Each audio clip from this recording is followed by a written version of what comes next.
koonfur afrika iyo ajaanibta ku nool soomaalida ugu horeysa waxay wajahayaan xilli adag oo weliba aad moodo in ganacsiyadoodii markaan laga eryanayo islamarkaana laga qaadanayo. kusoo dhawaada barnaamijkeena xogta wararka ayaan barnaamijkan ku falanqeyn doonaa iyo dhacdooyinkii ugu dambeeyey ee koonfur afrika ka dhacay.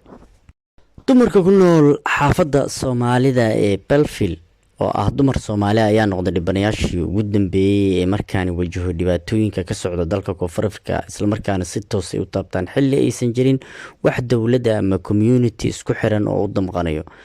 dumarka Soomaalida oo inta badan ahaa kuwa dumar oo aan ka shaqeyn karin shaqooyinka adag ee ragga ka shaqeeyaan oo ah inay meelaha halista u bareeraan ay galaan oo tuugada lacagda la siiyo oo inta badan aad muddo kooxahan kacdoonada badan in laga ammaan helayo. waxay ayagu u badasheen inay ku shaqeeyaan meelaha waratada oo magaalooyinka ah iyo wadooyinka magaalooyinka laga soo galo, laakiin hadda waxaad moodaa in si toos ah markaan loo soo aaday oo kooxihii oo iswada wato oo ajaanib nacaybkii iyo kuwa qaswadayaal oo isla socda intaba ay yimaadeen magaalooyinkii ay ku ganacsanayeen islamarkaana aad moodo inay alaabtii iyo wixii dhammaa ka daadinayaan oo meelihii ay xoog uga qaadanayaan. ugu yaraan 2 isbuuc ee lasoo dhaafay magaalada ama xaafadda Belfield Soomaalidu degan tahay dumarkii halkaas ku ganacsanayay inkastoo ragna ay ku jireen. waxaad moodaa in wax banaanka ay soo dhigteen oo warata aysan jirin iyo waxyaabihii ay meeshaas ku gadayeen sababo la xiriira inay ka cabsadeen dhibaatooyinka ay wadaan kooxaha ani hadda isa soo urursaday oo aad moodo in gobolka Western Cape uu noqonayo mid kamid ah gobolada ay aadka ugu soo xoogeysanayaan. xaafadaasi gabi ahaanba waxaa la xiray ganacsiyadii yaryarka ahaa ee ku yaalay goobaha tagsiranka ah iyo dhinacyada wadooyinka ah oo inta badan dowladda hoose dadka ay siiso. waxaa la arkay dumar Soomaali oo aad u fara badan oo caawimaad iyo codsi weydiisanaya dadka Soomaaliyeed halkaas ku nool, walow ay jirto in wax caawimaad hadda aysan heli karin maadaama nin walba nafta ay ka jirta dalkan koonfur afrika. ma jirto safaarad ama qunsuliyad ama dowlad Soomaaliyeed oo u naxayso islamarkaana kafaaro qaadi karta xitaa noloshooda. inta badan guryo qaali ay degnaayeen, ilmaha ayay iskuul u dirsanayeen, dugsiye ay u dirsanayeen, haddana waxaad moodaa in markani ay toos uga quusteen arrintaas oo meelihii yaraa ay ka dhacsan jireen nolosha alyoomka laga soo xirxiray.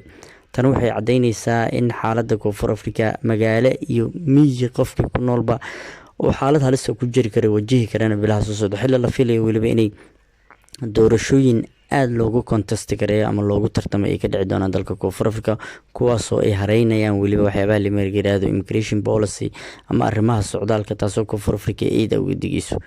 dhanka kale waxyaabaha aan rabno inaan ka hadalno oo la yaabka lahaa ee dalka koonfur afrika isbuucyadan lagu arkay waxaa kamid ahaa muwaadiniin Soomaali ah, Ethiopian, Bangladesh oo dukaamadoodii xoog looga soo saaray oo la leeyahay furaha waxaad ku wareejisaa qofka guriga iska leh adigana iska bax, taasoo waxyaaba ku cusub kamid ah ganacsiyadii ama dhibaatooyinkii koonfur afrika lagu arki jiray. gobolada ay aadka ugu badan yihiin arrimahani waa gobollo la yiraahdo KwaZulu-Natal iyo Gauteng oo aad moodo in hadda ay noqonayaan xarumaha dhibaatooyinka xilli dowladda koonfur afrikana ay u maareysay islamarkaana wax ka qaboweysay.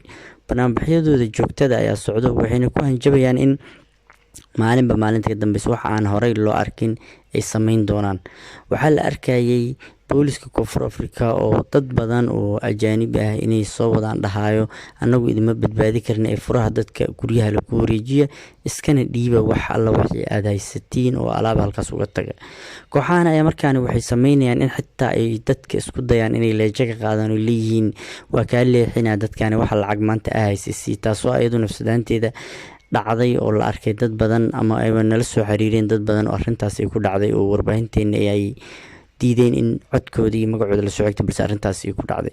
waxyaabaha kale oo lala yaabo waxaa kamid ah in qasab qofkii dukaanka in laga soo bixiyo asoo u jeeda alaabtiisa iyo hantidiisa toos loo gubayo oo la leeyahay uma qalantid inaad meeshan ku shaqaysatid iskaga bax.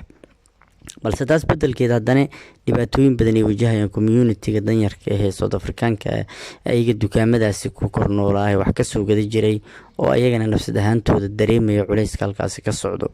laakiin arrintan ayaa waxaa leeyahay waa arrimo siyaasadeed.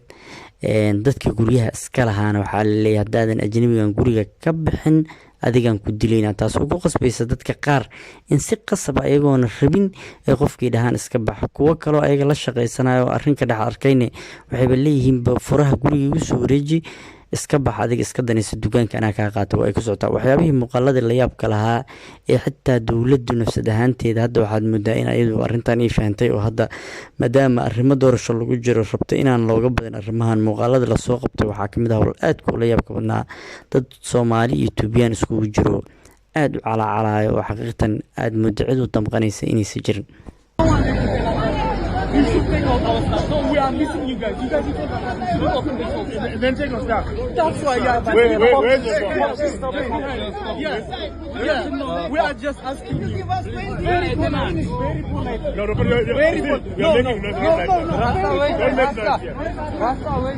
Very polite. We're asking you. Very polite. No, you know, we just. But I did say. Okay. Just tell them to stop. Tell them to stop.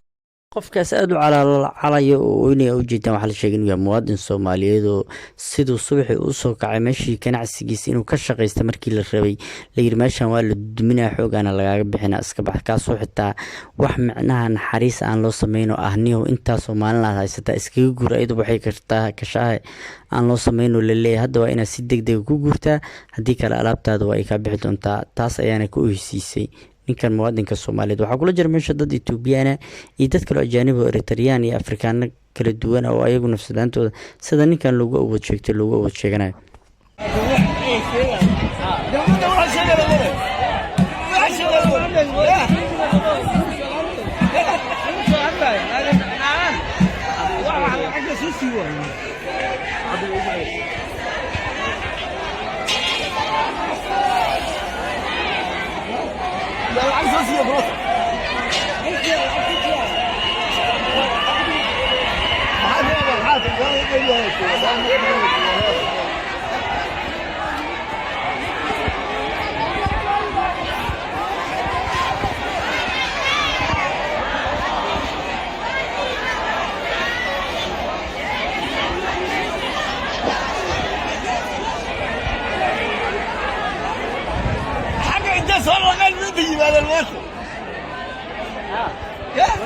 muuqaalkan aad u jeedaan sidoo kale waa ayagii oo soo banaan baxay oo bartamaha xaafadda ay Soomaalida ku ganacsato ku buuqaayo oo miisaskii ka kala daadinaya alaabta oo xitaa booliska xitaa waxba u sheegin oo toos ay u leeyihiin baxa dalkiina aadeedii ma baahin dhaqaalaheena dhacdeen waa idi boobayna waa idi dhacayna xoogan hantidiina ku qaadanayna waxyaabo saas oo kale ayaa ka yeeray Soomaali badan oo la yaaban oo xaaladda dalka ka jirtaba la yaaban waa ay ku dhex jirtaa oo fiidiyoyada waxa duubay waa Soomaaliyeed u jeedaan tano ayaa ka dhigaysa in aysan jirin meel ammaan oo ganacsigaada uu ku badqabi karo marka aad joogto Koonfur Afrika ama magaalaha ahaato ama ha ahaato goobaha magaalooyinka ka fog awal waxaa la dhihi jiray magaalooyinka aad ay uga fiican yihiin meelaha kale gobolada ama tuulooyinka aad ku dhib badan haddana waxyaabaha aad kale isku qancin jiray waxa kamid ah in gobolkani xisbiga weyn ee DA uu ka taliyo oo asaga inta badan aanan ogolaanin waxyaabaha qalasas dhibaatooyinka ay wadaan kooxaha cunsuriyiinta ama qaswadaasha laakiin taas waa ay boonowday